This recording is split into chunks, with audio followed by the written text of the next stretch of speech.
자, 장 마감부터 짚어볼게요. SK증권 조성우 부장 전화 연결되어 있습니다. 안녕하세요. 네, 안녕하세요. 네, 오늘 조선업주가 괜찮더라고요. 예, 오늘 뭐 시장 대체로 좋았고요. 또 트럼프 관세 우려가 이제 완화되면서 오늘 시장 뭐 특히 이제 반도체도 괜찮았고 대체로 고른 업종이 다 좋은 모습이었는데요. 네. 유독 조선주가 눈에 띄게 강한 모습을 좀 음. 보였습니다. 참 역설적이죠. 트럼프 관세 우려가 완화됐음에도 트럼프 관세 수혜주가 오르는 모습들. 네. 오늘 조선주 같은 경우에는 사실은 이제 그동안 오를 만한 이유들이 계속 좀 호재가 쌓여 있는 그런 모습이었는데 네. 일단 최근에 발표된 1분기 실적들이 다 굉장히 좋았습니다. 음. 뭐 이 부분이 일단 실적이 좋기 때문에 올랐다라고 볼 수도 있겠고 네. 또 여기에 이제 여러 가지 이제 호재들이 붙었는데요. 미국발 LNG 선박 수주에 대한 기대감 그리고 음. 어제 오늘 있었던 한미 통상 협의에 대한 기대감 또 여기에 덧붙여서 알래스카 LNG 사업에 대한 협력 기대감까지 겹치면서 아주 뭐 호재가 만발한 상황에서 아주 강한 상승을 보였는데요. 네. 뭐 개별적으로 본다면 한화오시언이 장중에 10%대 상승을 기록을 했고요. 또 HD 현대중공업 등이 또 급등하는 그런 모습이었는데 일단 실적이 좋은 상황에서 이런저런 장작들이 쌓여가니까 더욱더 활활 타는 모습을 그렇게 보여주고 있습니다. 음. 특히 조선주의 1분기 실적을 보면은요, 네. 상당히 실적의 질이 좋은데요. 음. 일회성 이익이 거의 없다라는 거예요. 그냥 실적 자체가 고스란히 알토란 같은 실적이라는 그런 평가를 받고 있는 상황이고 네. 또 향후에는 지금 강판 가격까지 하락 중에 있는 상황이라서 수익성이 더 좋아질 것이라는 전망 그리고 한동안 조금 우려를 했었던 외국인 노동자들의 숙련도마저 향상이 되면서 지금 음. 생산성까지 개선되는 모습이라서 네. 당분간 주가 상승은 더 이어질 것이라는 전망이 지금 우세한 상황입니다. 음. 그리고 또 한편으로 또 좀 태양광주도 오늘 좀 강한 모습이었는데 네. 이것도 이제 트럼프 관세 연장선상에서 볼 수 있는 부분이죠. 사실 음. 화석 에너지 정책을 추구하는 트럼프로 인해서 네. 한동안 사실 트럼프 피해주로 분류됐었던 대표적인 섹터가 바로 이제 신재생 에너지 쪽이었는데 트럼프가 느닷없이 중국산 태양광에 음. 3,500%의 관세를 부과하면서 네. 이게 트럼프 관세 수혜주로 환골탈태를 했죠.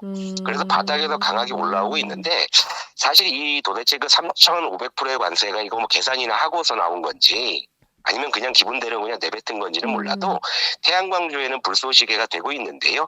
대표 주식인 또 한화솔루션이 장중에 두 자릿수 급등하는 그런 모습을 보였어요. 네. 그런데 오늘 시장에서 참 유독 눈에 띄는 조선주와 태양광주의 또 공통점을 찾아보니까 재밌는 포인트가 있는데요. 네. 바로 HD 현대중공업 그룹과 한화그룹의 주력 업종이기도 하거든요. 그렇죠. 특히 네. 한화그룹은 제가 이제 몇 주 전에 스튜디오에 직접 또 이제 출연하면서 음. 여러분들께 그 이제 여러 가지 이슈를 또 다뤄드리기도 했는데 네. 역시 한화그룹이 요즘 K 증시에 가장 핫한 기업이 아닐까 이런 생각이 좀 들고 음. 있고 일전에 제가 한화는 이제 야구만 잘하면 된다고 말씀드렸잖아요. 네. 예, 요즘은 야구도 잘합니다. 예, 음. 아무튼 꽤나 재미있는 네. 그런 금요일장이 아니었나 이렇게 생각을 하고 있습니다. 음. 자, 그러면 다음 주에도 이런저런 이슈도 많고 이벤트도 많아요. 이 네. 투자자들이 좀 주목해야 될 부분이 어디 있을까요? 일단 이벤트 몇 개 좀 체크를 해드리자면은 글로벌 통화정책 이벤트로 본다면 이제 일본의 BOJ의 통화정책 회의가 있거든요. 네. 최근에 사실 뭐 관세 우려로 인해서 지금 달러 대비해서 이제 엔화가 상당히 음. 강한 모습을 보였잖아요. 네. 그래서 일본 중앙은행의 좀 정책 변화에 대해서 이제 주목해 볼 필요가 있는데요. 음. 사실 과거에는 BOJ에 대한 시장 영향력이 조금 높았었는데 최근엔 아무래도 이제 트럼프 관세 이슈가 훨씬 더 큰 이슈를 차지하고 있는 만큼 시장 영향도는 생각보다 크지 않을 것으로는 봅니다만 네. 그래도 주목할 이슈라고 그렇게 체크를 하고 있고요. 음. 또 한편으로 본다면 미국의 암 연구학회가 오늘부터 이제 30일까지 열리게 되는데요. 네. 이게 이제 세계 3대 암학회로 불리는 만큼 그동안 사실 우리 바이오주가 그 비만 치료제 중심으로 시세가 음. 났었거든요. 네. 그런데 이제 이 어떤 그 기대감이 바이오 섹터 전반으로 좀 확대될 수 있는지 그 음. 힌트를 찾을 수 있는 그런 이벤트가 아닐까 음. 싶어서 네. 일단 바이오주에 관심 있는 그런 시청자분들께서는 주목해 볼 만한 이벤트라 보고 있고요. 그리고 시장 전반적으로는요.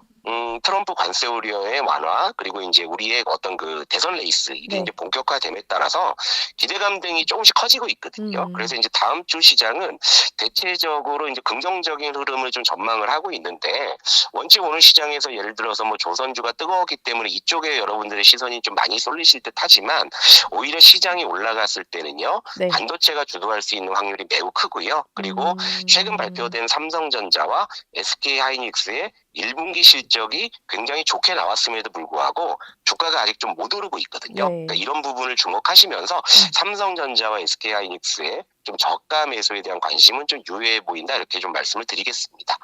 알겠습니다. SK증권 조성우 부장이었습니다. 다음 주에 뵐게요. 감사합니다. 네, 감사합니다. 네.